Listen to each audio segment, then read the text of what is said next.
না থেকে আমরা সোজা চলে এসেছি মাছের বাজারে।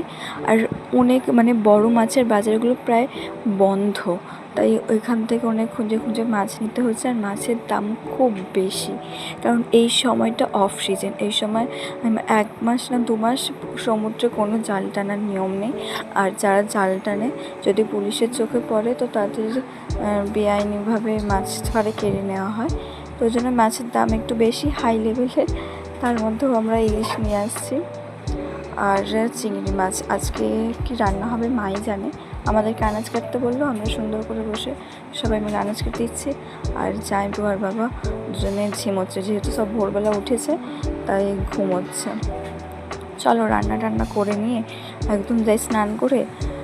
তার স্নান করা মানেই তো একটা আলাদাই লেভেলের মজা।